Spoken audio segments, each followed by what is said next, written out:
everyone. I'm going to go ahead and introduce our speaker. And before I do, I just wanted to do a quick reminder that lunch will be served at noon after the presentation. So when the session's done, you can go ahead and make your way out to the hallway, and we'll have lunch out there. So this is Tisa Ross. She is a Chicago-based licensed registered dietitian whom has practiced in the field of dietetics for 15 years.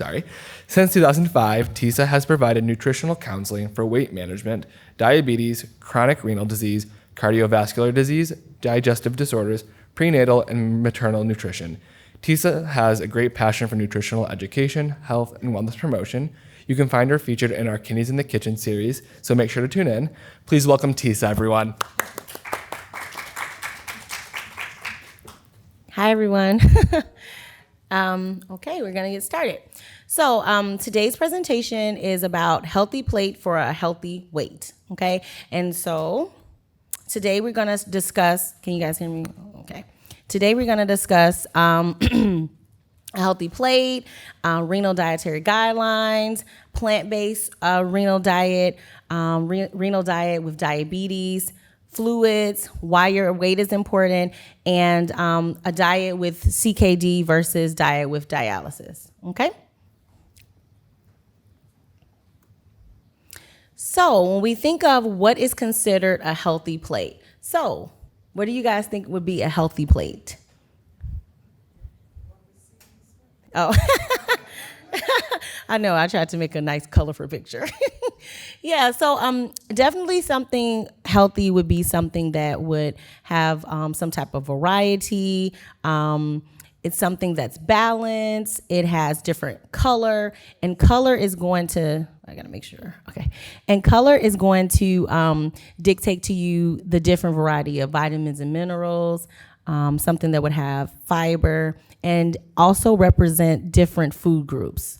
So your fruits, vegetables, proteins, it doesn't have to represent all of them, but something that would have a variety of food groups. And typically, you want something that's going to have at least 3 food groups represented, okay? So this is another picture. And you don't have to stick to fish. I just like those pictures, so. Okay, so this is talking about this particular slide, my plate for healthy eating with chronic kidney disease. And this can be found on USDA.gov. Okay, so that's a resource that you can use when you are looking to see my plate for chronic kidney disease. It's kind of hard because I'm not used to I'm used to like moving. So I gotta sit here. So in looking at this particular slide, you have your, you guys can see okay, right? Okay.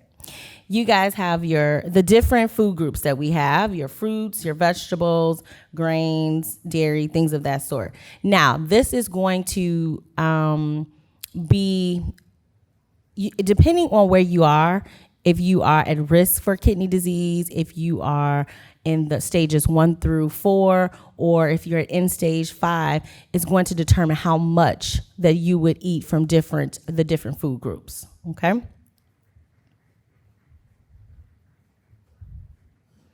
Okay, so when we're talking about guidelines, is it the same when you're talking about stages 1 through 4 versus dialysis? Does anyone know?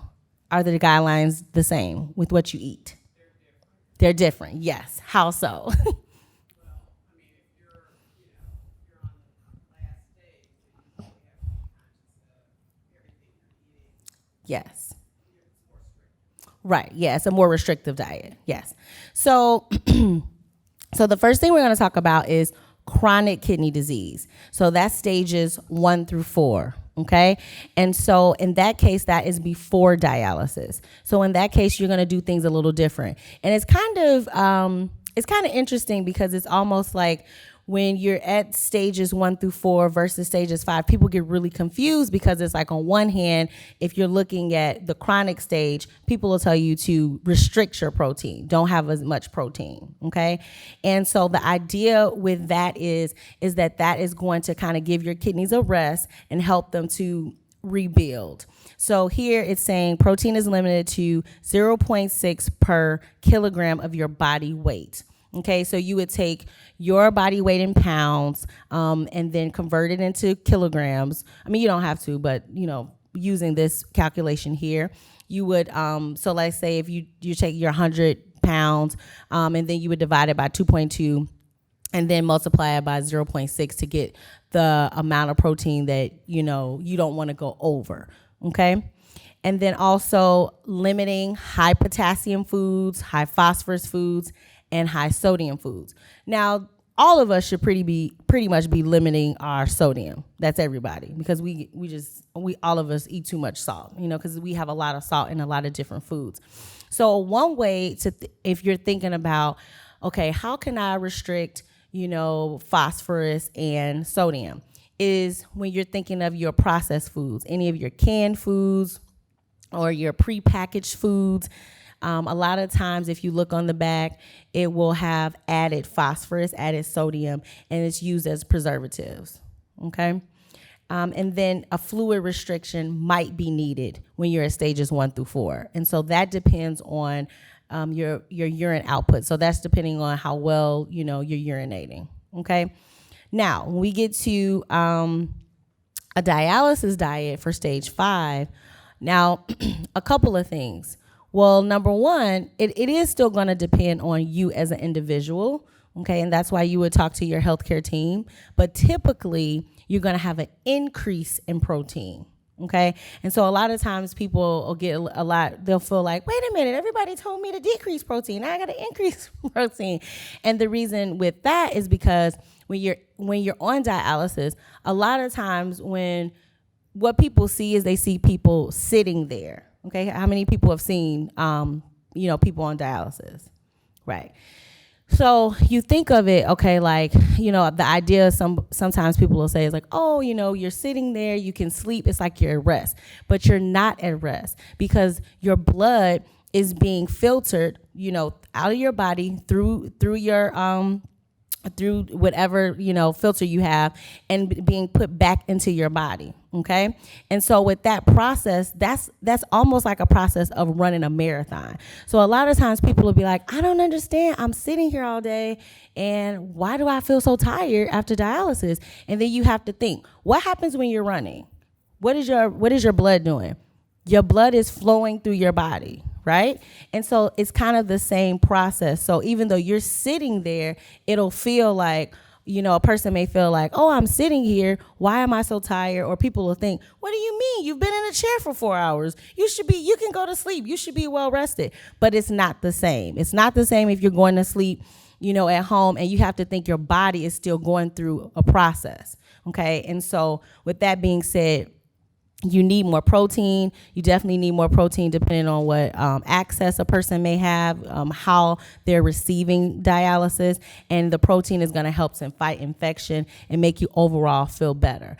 And then another thing is that studies have shown that your protein levels are directly linked to how well you're going to do on dialysis. So people that typically have a higher protein, they typically fare out better in the long run on dialysis, okay? And then something similar is limiting your high potassium, high phosphorus foods, and your high sodium foods.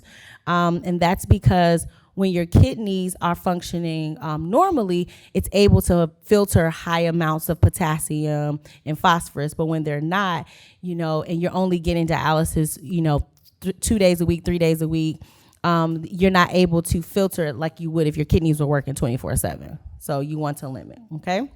And then typically a fluid restriction. Now, with the fluid restriction, one thing to keep in mind is that even when you're on dialysis, some people will continue to urinate, so it would depend on your healthcare team. But typically, the rule of thumb is 32 fluid ounces, okay? All right, so when we talk about protein, we have different types of proteins. Foods that are high in protein, obviously, are your foods, your meats. You have your chicken, your eggs, beef, fish, and then you have supplements that are high in protein for that are renal friendly, like Nepro, or you have some of your protein bars, Novasource, which is a drink, or you'd have some of your Zone bars. Okay. Now, we're going to talk about this, but I mean, mainly here, I talked about meat, but of course, you have a choice. You can be vegetarian. And so there are other foods that would be considered high in protein, like your lentils, your beans, and things of that sort, and teff. But, one thing, a lot of times, we'll talk about that, but people are afraid of is the amount of potassium that will also have. So we'll talk about that. And then you have your low protein foods, which are your fruits, your vegetables, your grains, and your oils. Okay. So potassium. So your high potassium foods listed here, your bananas, oranges, watermelon. Now, it's not saying that you can never have these foods, but you have to be careful to look at the amount. Okay, and so typically a recommended amount would be a half a cup. So you have to be mindful. A lot of times what happens when it comes to watermelon is that people will say, oh, I'm just going to have a little bit, and then they just keep eating. And so it ends up being more than they thought. And then your potatoes and your tomatoes, and also definitely your avocados. So your avocados are really high in potassium. And so with that being said, I know a lot of times people will say, oh, well, I just have that sometimes. And so, sometimes it's okay. But if you have a sometimes food all the time, then that's the problem. Because sometimes people will say, oh, I just have the banana sometimes, and I just have a watermelon sometimes, and I just have guacamole sometimes. And I'm like, well, I added all your sometimes up, and you're having it all the time. And so that can become a problem. But again, that does depend on, the individual. Some people can eat higher potassium foods and, they're fine. Then you have your low potassium foods, your apples, grapes, berries, zucchini, squash, carrots. This is just a short list of some of your low potassium foods. Okay. All right. So what happens if your potassium is too high or too low? So potassium is one of those numbers that you don't want too high or too low. So, what can happen is the short answer is you can have a heart attack. Okay. If the potassium is especially if the potassium is too high. And a lot of times, people may say, well, my potassium is always a little high. It's not a big deal, but it is something that can become very dangerous. I know I learned this firsthand when I was volunteering, actually in college. I was volunteering in a hospital, and I read it in the book, but you know how it is when you read stuff in books, you're like, whatever. And then it was a patient, and he liked V8 tomato juice. And so, his family, they brought it for him. He had been in the hospital for a few days. His birthday was there. And he just liked it, which I don't know. I don't like it. It's nasty. But anyway, he liked it, and they brought it for him, and he died. And I couldn't believe it. I mean, I literally couldn't believe it. Like, I saw them bring it in. I was an intern. I didn't say nothing. I knew, that's high in potassium. I heard the nurse and the dietitian tell him, you can't keep drinking this. Your potassium levels are getting too high. And then later on, the next day, he died. And I think for me, that was, the reality where I was like, wow, this is serious. And so this is definitely something, that you don't want to have too much of, okay? And a lot of times, we think that our body's going to give us a signal when something's happening, and unfortunately, it doesn't. And then by the time you're getting this, some type of symptom, it's already in motion. So it's definitely something that is very serious, okay?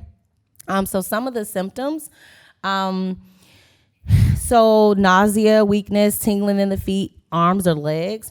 And so things like that, those are very normal symptoms. And so sometimes if you're having symptoms anyway from other things, you may not notice that it's something more serious happening.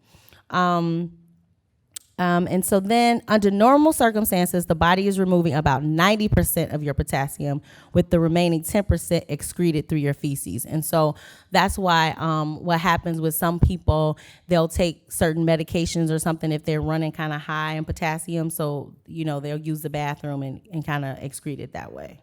Okay. All right, phosphorus. So this is a list between the high phosphorus foods and the low phosphorus foods. And as you can see, when it comes to processed foods have a lot of phosphorus, and it's used as a preservative.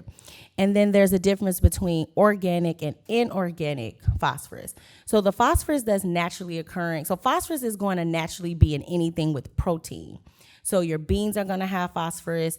Your meat is going to have phosphorus, any of hamburger, chicken, turkey, things of that sort, certain cheeses. Now, sometimes people will say, well, I don't understand. So if meat or beans, if they have phosphorus, why is it okay for me to have those? Well, the reason why is because when you have phosphorus in an organic form, your body is only going to absorb 50%.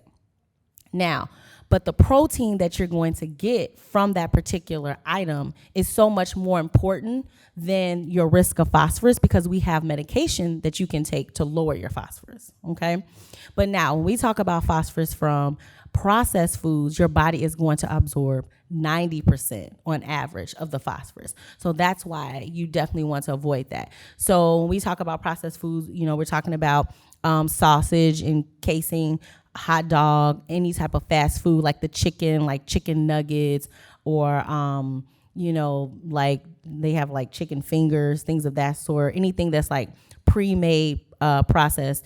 The pancakes that you would make from just the box pancakes instead of making it natural, things of that sort. Pizza, ice cream, and milk. Now, when in terms of milk or cheese, again, that's going to be in the natural source, unless it is a processed cheese food, which would be like American cheese. Okay, or Cheese Whiz, things of that sort. And then you have your low phosphorus foods, which are these are examples: fruits, rice, corn cereal. Corn does have a certain amount of phosphorus, but it's not a lot. But it is, and some of your corn tortillas and things of that sort would have some phosphorus. So it's recommended to have a flour tortilla. Okay. Yes. Yeah, popcorn is too. but the good thing is that a little popcorn can go a long way. It can pop into small amount of kernels can pop into a lot of popcorn. So you probably have to have a lot of popcorn all the time for you to see a really significant increase. But now if you have popcorn sometimes, Pepsi sometimes, things like that, then you may see an increase. And that's why, like with Pepsi and Coca-Cola, you're definitely going to see an increase right away. It's a lot of phosphorus. So they do have some dark colas. Whole Foods has one, the 365 cola. It doesn't have phosphorus added because they use like a caramel coloring instead of like the phosphoric acid. Now, I can't say if it tastes the same, because sometimes I'll tell people stuff, and then later on they look at me and be like, this does not taste the same, and I'm like, no, it's fine. And then I'll taste it and be like, oh, because I don't drink cola myself, because in general any of the dark pops have phosphoric acid, and it draws calcium out of your teeth and your bones, so it's just not healthy for anybody. So this looks small. Can you guys see this? Oh, right. Let's see if I can make that. Oh, I'm sorry. See if I can make that. Maybe when they give the presentation. I don't know why it got so small on here. Okay, so these are just examples of some of the phosphoric acid. Phosphorus additives.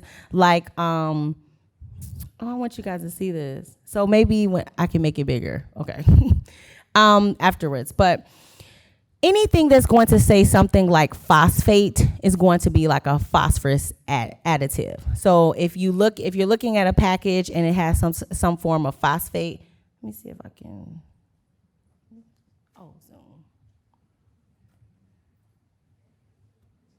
Okay, is that a little better? Okay. All right, so this is like examples of what would be considered phosphorus additives. And the rule of thumb is anything that's going to have some type of phosphate at the end of the name, you're going to know it's a phosphorus additive. Okay.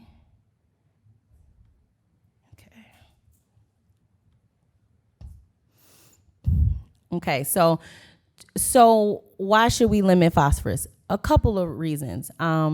what happens again is that if the kidneys aren't functioning normally, your body is not going to be able to remove that excess phosphorus, okay? And so it's going to cause an imbalance with your calcium. Also, it could lead to imbalances with your PTH, the parathyroid hormone levels. And so what happens is that calcium deposits in your body, and it deposits in hands, legs. It can deposit even in your arteries. It can clog arteries, and it can lead to heart failure. And what a lot of people don't realize is they have, you're going to have a levels, especially if you're on dialysis, there are going to be certain levels that are going to be considered okay. But those levels are still going to be higher than the levels would have been if you were not on dialysis, okay? So, like, for instance, sometimes, people will say, well, my phosphorus is always 5.5. And it's like, well, if you weren't on dialysis, your phosphorus would probably be closer to 2.5. So that's still a excess in having phosphorus, and so then your body can become calcified. So sometimes, because I know, for instance, we had a patient that always had great phosphorus, and then for some reason she had to do a scan, and when they saw the scan of her body, half of her body was calcified, and I was like, what?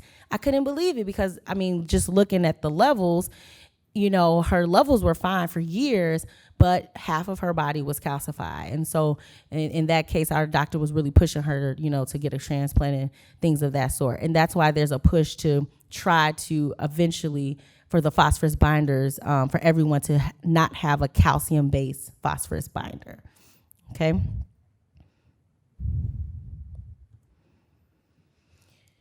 All right, so how does high phosphorus affect the body? So with the bones, calcium is pulled from the bones, causing them to become brittle. With the heart, the calcium deposits in the heart vessels increase the risk of heart disease. Blood vessels, you have your calcification. And so for the symptoms, usually it's itching, also different aching joints. And, these are things, I know you don't want to scare people, but in my career, I've literally seen people just break their bones, and a lot of times it's like, how did I break my bone? And it came from years and years and years of having the high phosphorus and just the exposure. And the thing about our bodies is we don't know, we think we know, but just think about it. If someone does something to you, one person may say, oh, it's okay, I'm going to forgive them, 10, 15, 20 times. And then one person may say, I'm not going to forgive that person ever again. So we don't know, we don't know our body. So we think we know. Our body may say, I'm sick of this. Like, you keep drinking pop and I'm tired. So your body might just say, forget about it, I'm breaking the bone. You just never know. And there's no way to know, like, when we're on the edge of doing something. So that's why we want to definitely make sure, if we can, to try to avoid having the high phosphorus, over time. And then sometimes it'll be unhealed wounds as well as reddened eyes, okay? And so these are some of the common phosphorus binders. And so when we're talking about binders, basically what it's doing is drawing the phosphorus. It's collecting the phosphorus from your food and drawing it out of your body, excreting it through defecation, through your feces. And so these are some of the common ones: Renal, Phoslo, calcium acetate. Those are calcium-based binders. Phosrenol is usually aluminum-based. Renvela, Tums, you can take Volforo, newer ones, and Orexia. Okay, so these are like the common names. Okay, and so you take binders every time you eat, and it's prescribed depending on, this is for dialysis patients. I have seen a few cases of people that were like in stage 3 and stage 4 who were just having high phosphorus levels, and then their doctor did prescribe them phosphorus binders to keep their phosphorus down. Okay. And the good thing about phosphorus binders are, if you do indulge in some of those foods, you can take a binder, and that can bring your phosphorus down. Yes? With the taking binders, is there any danger in having phosphorus too low, or is that not impossible to generate its own? It is if it's extremely too low. Yeah. I mean, if you start seeing phosphorus at like 2, that would be a problem. And then you would just eat more foods with phosphorus. So it is. Mm-hmm. Yeah. or stop taking phosphorus binders. Because if you can of the low phosphorus, usually no. I've just the blood, yeah, just the blood levels. Yeah. Oh, you're welcome. All right, so plant-based diets and kidney disease. Oh, okay. Didn't know what that said. All right. So the benefits of a plant-based diet. So depending on what stage you're in, the benefit of a plant-based diet would be, if you're in stages 1 through 4, is that it would help to have lower protein in slowing the progression of kidney disease. Okay. Also lower blood pressure, which reduces pressure in the kidneys, decreased cholesterol intake, and so just better overall heart health in having a plant-based diet. Okay.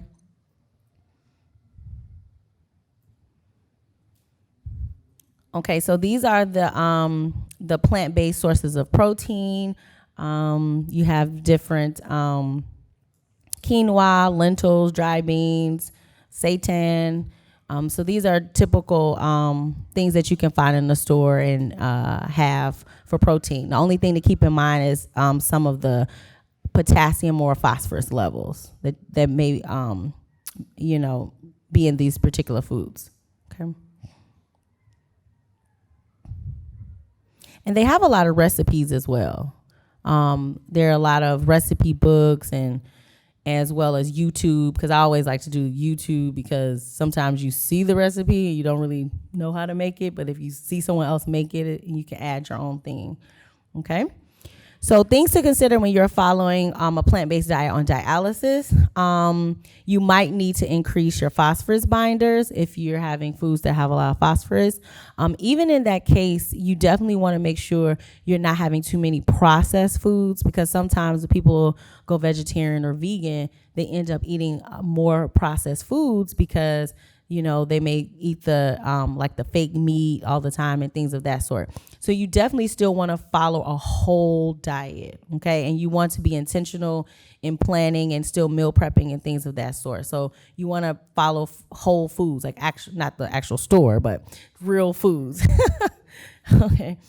And then being aware of the potassium levels as well. Okay, but again, if it's coming from a natural source, it's not going to be sometimes as bad. It just depends. Okay. So this is a sample plant-based meal plan. So for breakfast, the warm quinoa topped with strawberries, with 4 ounces of soy milk or almond milk, or you could do. You could even do the rice milk, yeah, for people like rice milk. Lunch, the mashed cauliflower with green beans, or you could even do the cauliflower rice and things of that sort. And then dinner, you could do stir-fried tofu with the low potassium vegetables or rice. So these are different ideas. And the thing about tofu is that it pretty much takes the flavor of anything that you're cooking with it. So that's kind of the good thing with tofu, because sometimes people will eat tofu and they'll be like, it's so nasty. And I'm like, well, it's probably what you put in it. Tofu's like a blank slate. So if you add a lot of things to it, it can be really good, or it can really be bad. So it just depends. Okay. So for renal diet and diabetes, you want to avoid simple sugars. So when we talk about simple sugars, obviously we're talking about things that would just have like donuts, candy, things that wouldn't have a lot of extra nutrients or fiber. So it would just have just starches and carbs. Okay.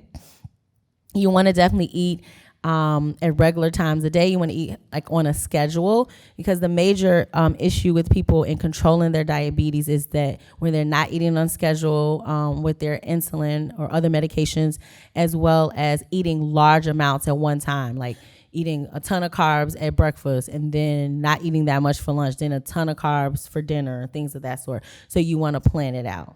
Okay. And then if you're on dialysis, controlling your blood sugar can help to decrease thirst and control your fluid intake. So you definitely still want to be checking your blood sugars and, staying on top of that. Okay. And then with a kidney transplant and anti-rejection medications, you may need higher doses of insulin. Okay. So this is a sample diabetic renal meal plan for the day. I don't know how many calories this was. You know, of course, it would depend on how many calories. You may have more or less. Okay. And one thing to keep in mind is that with this particular plan, it's definitely having your snack. So it's the smaller portions, but eating more frequently throughout the day. All right. So fluids are huge. So as kidneys fail, your urine output can decrease. So what happens with it just depends on the individual. You know, with some people, you know, once they get to dialysis, they're still urinating fine. They can still have, you know, more fluids. And then what typically happens to a lot of people is that they when they come to dialysis, they're still urinating, and as time goes on, they stop urinating. Now, this isn't necessarily the case for chronic kidney disease stages 1 through 4. Okay, before you get to dialysis, usually people aren't having a hard time with urinating. Okay, yes. Is there, I see at the bottom of the bullet, it says here about fluid recommendation. Is that standard for everybody, or is there equation based on your body weight? So it's not equation based on your body weight. It would be based on your urine output. So what happens is that what your doctor may do over time, if there's an issue with your fluids, is kind of just test and see how much, like measure your urine output. They would give you something to take home and you urinate, and then based on that, they would determine like your fluid, how much you should have. Now, but this would be when a person is on dialysis. But before dialysis, there usually isn't a fluid restriction. Okay, usually what happens then is that you probably have some type of water pill to make you urinate more often. Is there a gauge for somebody like on blood pressure, like a water pill type of blood pressure pill? Oh, like how much on dialysis? Before?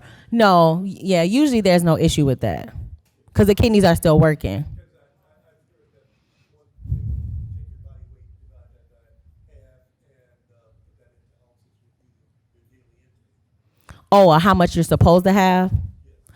Oh, well, too much. So it would depend in terms of, so you're saying it just depends on the person. I mean, you can do that, but in terms of, it's not a risk of taking too much, typically if you're just stage 1 through 4.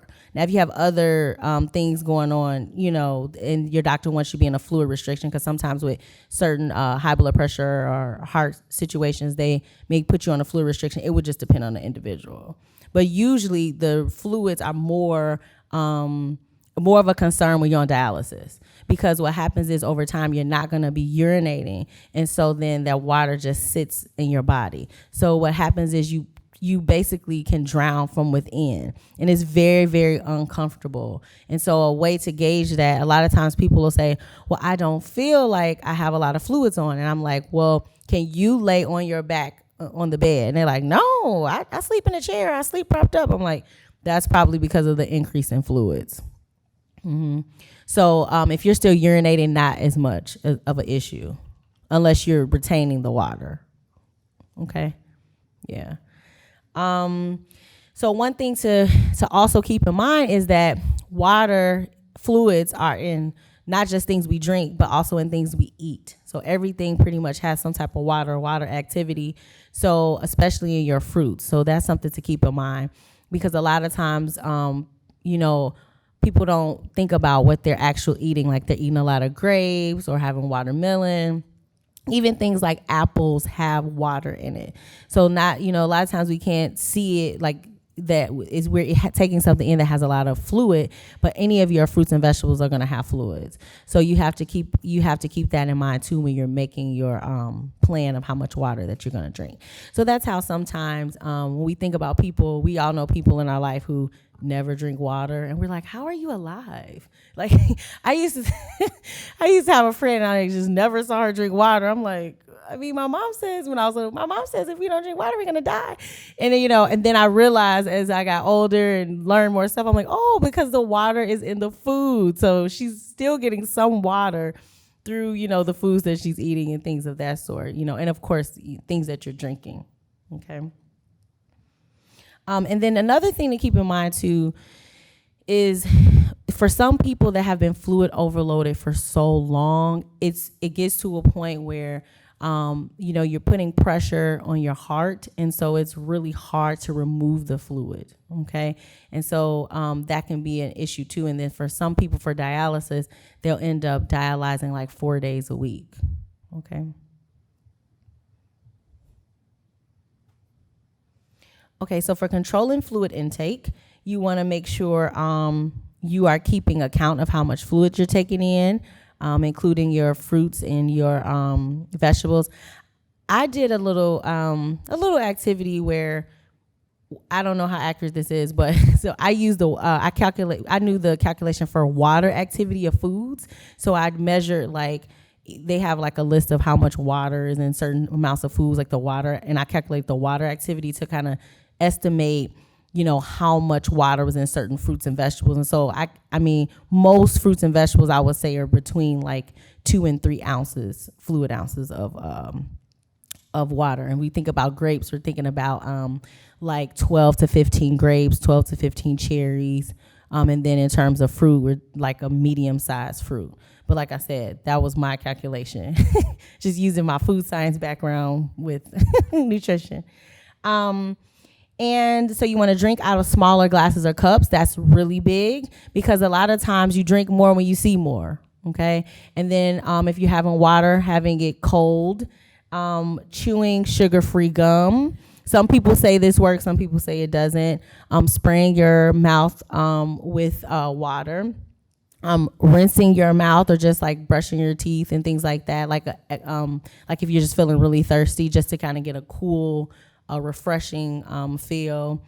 And then decreasing salt, which is huge because a lot of times people are definitely watching their fluids, but they're not decreasing the sodium intake. And so you're going to retain the fluids.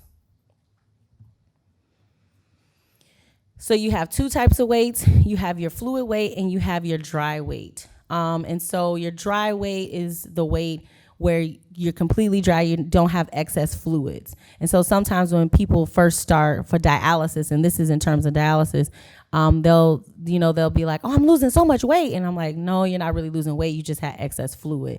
And we have to get you down to your actual weight. And then in that case, your doctor and your team will pretty much figure out if you're actually gaining actual weight when your body's not able to remove a lot of the fluid. It's probably because it's actual weight. So they'll assess that.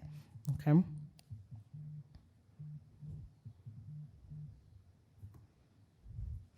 So why is weight important? Weight is really important because as you watch your weight and if you decrease your weight, a lot of times you'll have better blood sugar, you'll have better cholesterol, better blood pressure.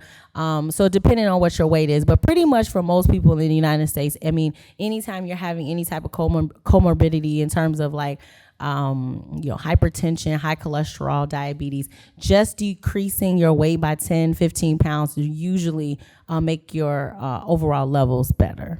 Okay. And then also qualification for a kidney transplant. So a lot of times what people don't know is that when you are at the stage 4 chronic kidney disease, you are eligible for a transplant. So you don't have to wait until you get to dialysis. And a lot of times people will kind of wait for that. And that's something that you don't want to do because I know I had a patient who she was on the list and she was stage 4. She was stage 4 about 10 years. And by the time she got to dialysis, boom, she got a kidney. Just literally, we admitted her. A week later, I was like, oh, she already got a transplant. Some of the patients was like, how'd she get a transplant? I've been waiting for this long. And I'm like, she's been on the list for 10 years, And so that was the thing. So she ended up getting a transplant. And a lot of times the average wait time is sometimes 4 to 5 years. So if you are at stage 4 and you are on the transplant list and you're progressing very slowly, you can get a transplant before you even make it to dialysis. Okay.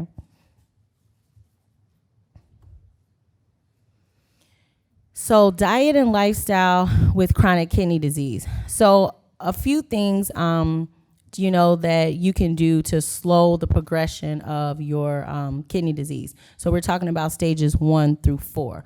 So stages 1 through 4, and this is usually when your doctors may say, okay, we want to kind of watch your kidneys. They're starting to decline and things like that. So there's some things that you want to look at. You definitely want to look at lowering your protein. You want to look at some of the medications that you're taking. Also exercising daily.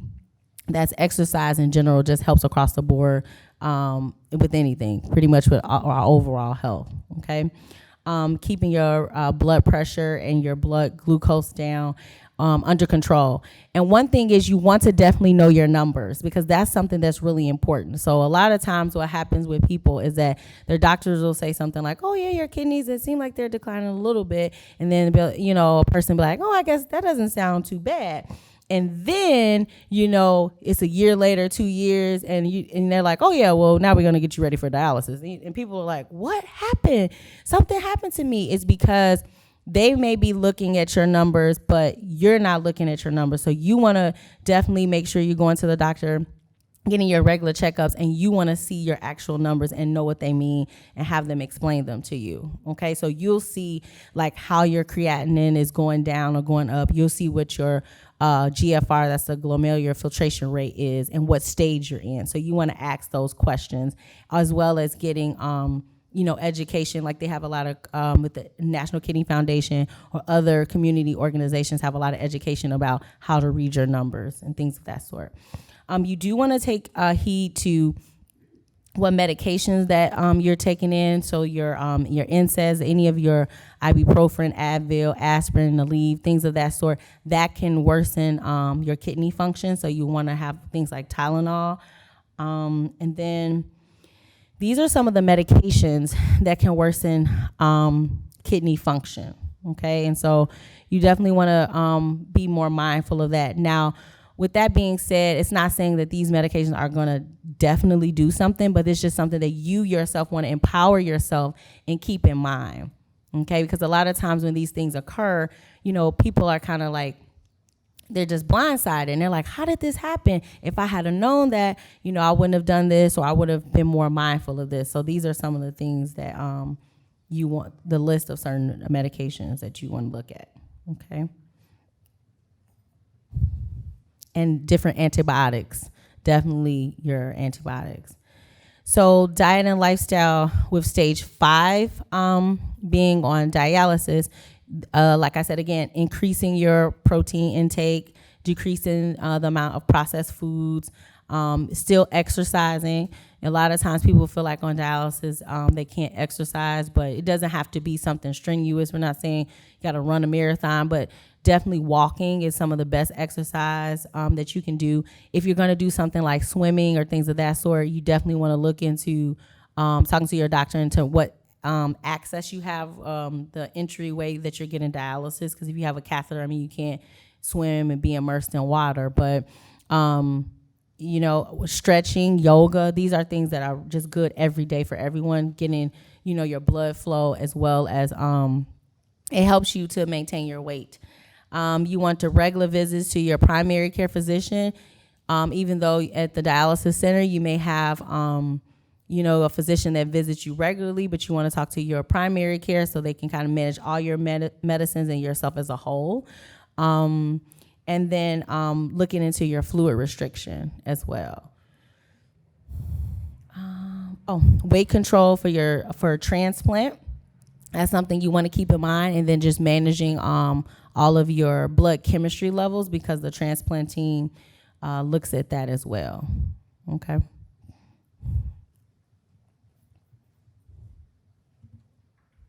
All right, any questions?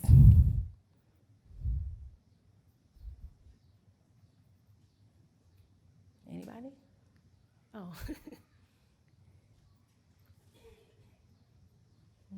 questions? Yes.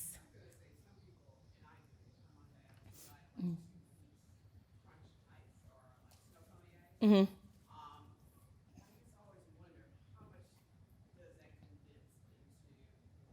Oh, okay, so let's say if you have an 8 ounce cup and you do 8 ounces of ice, it's 4 ounces of water, so it's half. Yeah, it's half. And then just keeping in mind, I should have brought that on there, just the cups, because a lot of times with some of your cups, like it'll say 8 ounces, but they're talking about like on the red cup. Okay, so the cool thing on the red cup is that they have little grooves, and the grooves you can determine like the ounces, like 4 ounces, 6 ounces, 8 ounces. But if you fill it all the way up to the rim, it's gonna be higher than the ounces that's gonna be on the bottom. So like the standard like solo cup, it'll say like 18 ounces, but then if you fill it all the way to the rim, it's 20 ounces.